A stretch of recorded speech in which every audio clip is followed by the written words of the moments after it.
Ito po ang aming 2-feet subli machine na nagamit ng 7 araw na may total of 7 meters. Ito po ang printer head. Ito naman po ang capping na may 90% good condition. Head clean.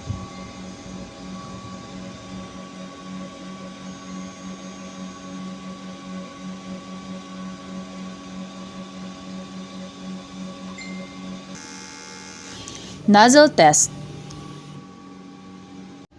Ito naman po ang aming AVR. Ito naman ang waste tank na nilinis ng nakaraang araw. Ito naman po ang ground wire. Ang ink system level namin ay tama lang. At andito naman po ang aming used ink.